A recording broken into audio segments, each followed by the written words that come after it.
What's up tout le monde, j'espère que vous allez bien. Aujourd'hui les gars, on se retrouve pour une nouvelle vidéo. Aujourd'hui les gars, je vais vous parler d'une histoire de fou qui s'est passée dans une chaîne de resto qui s'appelle Wendy's. C'est une chaîne de resto qui est super connue aux US, qui fait des burgers, des nuggets, etc. Et pendant plusieurs années, tout s'est plus ou moins bien passé pour eux. Jusqu'en 2005. Oui, mais Adam, on a envie de savoir ce qui s'est passé en 2005 du coup. Bah c'est ce qu'on va voir dans cette vidéo. Vous attendez pas,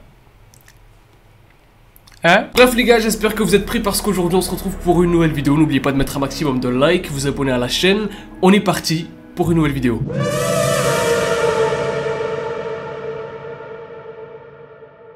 En mars 2005, il y a une meuf qui s'appelle Anna Ayala qui est en plein voyage à travers les États-Unis. Elle passe par la célèbre ville de Las Vegas. Voilà, Las Vegas. Las Vegas.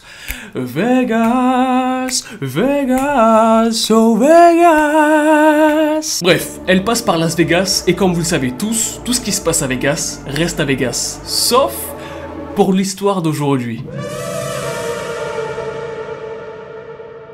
Anna, elle a une escale de plusieurs heures à Las Vegas et donc en attendant le prochain vol, elle décide de passer dans un resto Wendy's pour manger. Donc normal, elle entre dans le magasin Wendy's, elle prend sa commande et elle demande une espèce de pot de chili, vous savez le sauce chili là, avec des chips, des crackers pour les manger. La commande arrive, tout est nickel, voilà, elle commence à manger mais au bout de plusieurs bouchées, elle sent un truc croquant dans sa bouche en fait, sauf que c'est pas censé arriver avec ce genre de plat. Il y a rien de croquant là. Donc elle sent un truc qui est vraiment très dur dans sa bouche. Elle le recrache et c'est un doigt humain.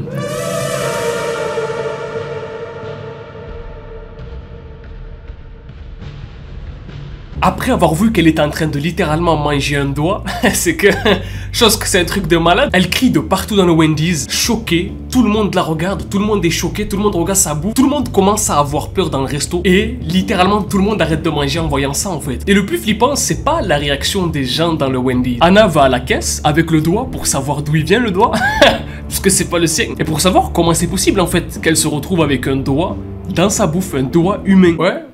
Ah, ok. Non mais ok, je vais leur dire. Ok, d'accord, je vais leur dire, ok.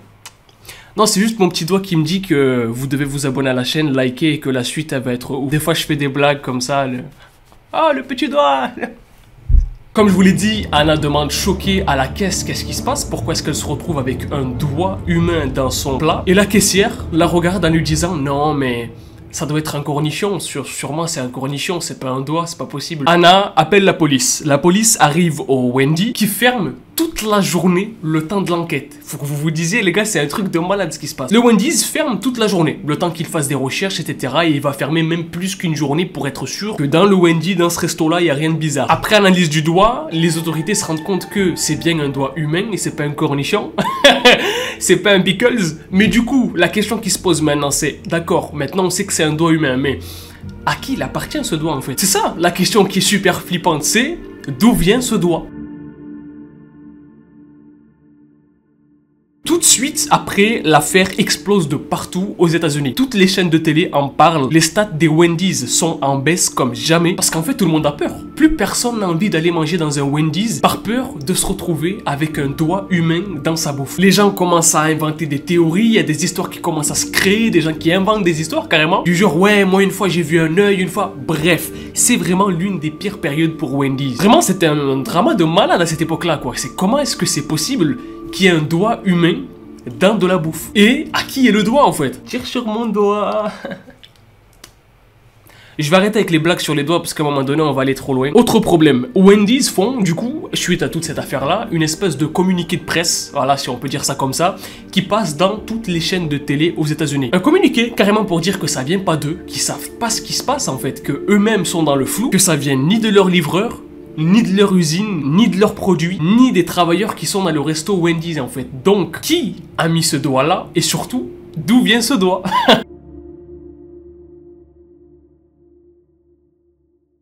Cette histoire, elle est folle, mais vraiment folle, les gars. Ce qui se passe, c'est que au bout de plusieurs jours, parce que tout ce que je vous raconte là, ça se passe sur plusieurs jours, plusieurs semaines, la police va faire le tour de tout Las Vegas. Tous les hôpitaux de Las Vegas vont être visités par la police, du coup, pour savoir s'il n'y a pas quelqu'un qui s'est fait amputer d'un doigt. C'est vraiment un truc de fou, hein, c'est lunaire. Hein. Qui passent tout le tour des hôpitaux de Las Vegas, ils font tout le tour de Las Vegas pour demander aux gens si, ouais, vous connaissez pas quelqu'un qui s'est fait couper un doigt ou... C'est un truc de fou. Ils vont vraiment chercher de partout s'il n'y a pas quelqu'un qui s'est fait couper un doigt dans les jours qui ont précédé du coup l'accident de Hannah. Ils ont cherché partout et rien. En gros là, c'est pas possible. Il y a personne dans le périmètre de Las Vegas qui s'est fait couper un doigt. Le doigt, c'est pas le doigt d'un cadavre ou de quelqu'un qui est mort. Là, les policiers ont commencé à se poser beaucoup trop de questions parce que la situation c'est impossible. C'est impossible. C'est pas Wendy's, c'est pas les gens qui sont dans la ville de Las Vegas qui ont mis un doigt comme ça pour le kiff. C'est... Exactement. Je pense qu'on a pensé à la même chose. La police a commencé à se poser des questions sur... Mais attends, et si, depuis le départ, tout ça partait de la personne qui est à l'origine de cette histoire? La personne d'où tout commence en fait. La police ont commencé à faire des recherches sur le passé de Hannah, sur sa vie, sur ce qui lui a pu lui arriver, etc. Sur toute trace écrite sur des événements de sa vie. Et ils sont tombés sur des trucs de fou. En gros, cette meuf, c'est ce qu'on appelle une Karen, mais niveau 1000 en fait. C'est une femme qui cherche des problèmes à tout le monde pour aucune raison. Et plus particulièrement, les grosses entreprises. En fait, elle a déjà inventé beaucoup de fausses histoires dans le passé pour prendre de l'argent dans les procès à des grandes entreprises. Des restos, des magasins de chaussures, des magasins de... Bref, la police commence à lire l'historique, etc. Et cette meuf-là, à chaque fois, elle a eu des soucis avec le même type d'histoire. Des restos qui font des trucs bizarres. Donc là, ils se sont dit, ok, cette meuf-là, elle profite des entreprises pour créer de fausses histoires et les poursuivre en justice après pour pouvoir avoir de l'argent. Truc de malade, le truc de fou. À ce moment-là où la police se rend compte de ce truc-là, Hannah, depuis longtemps, elle est plus à Las Vegas. Il y a du temps qui est passé, comme je vous l'ai dit, ça se passe sur plusieurs semaines. Là, elle est chez elle, tranquille. Mais la police, une fois qu'ils tombent sur ça, ils peuvent pas rien faire en fait. Du coup, ce qu'ils demandent, c'est qu'ils demandent un mandat pour pouvoir intervenir directement chez elle. Et là, on n'a pas plus d'infos. On n'a aucune info sur ce que la police a trouvé chez Hannah, sur les informations qu'ils ont pu trouver, sur les choses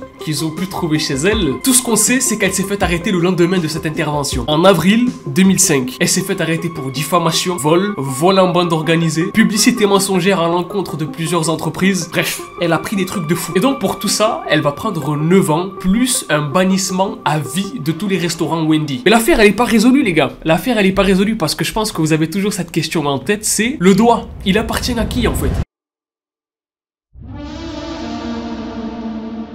Le truc à savoir, et qui a accéléré toutes les suspicions concernant Hannah, c'est que, comme Wendy, eux de leur côté, ils comprenaient pas d'où ça venait en fait, d'où est-ce que ce doigt venait, etc., que c'était vraiment pas eux le problème, ils ont lancé un concours.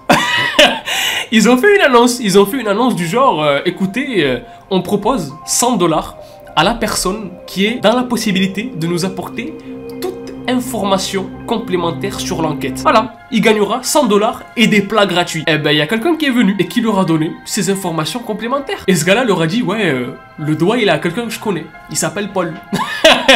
Donc non, c'est pas Paul l'extraterrestre, c'est un pote à lui qui avait eu un accident pendant son taf et tout, et son doigt, il a été coupé, quoi. Et du coup, il a échangé son doigt à Hannah contre de l'argent. C'est pas une blague, hein. C'est vraiment pas une blague. Donc vous l'avez compris, depuis le début, tout ça, c'était le plan d'Hannah pour pouvoir poursuivre en justice Wendy's et coffrer de l'argent. Utiliser ce doigt-là, voler une entreprise une fois de plus. Et le truc de fou, c'est que cette information-là, elle a servi. Parce que ce mec-là qui est venu dire ça à Wendy's a donné le nom de ce fameux Paul. Mais ce fameux Paul, lui aussi, il a parlé.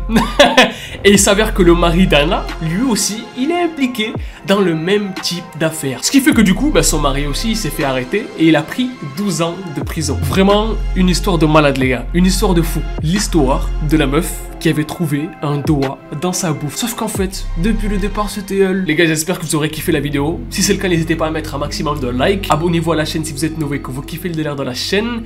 Moi, je vous dis à la prochaine pour une nouvelle vidéo. Peace out. Et kiffez la vie.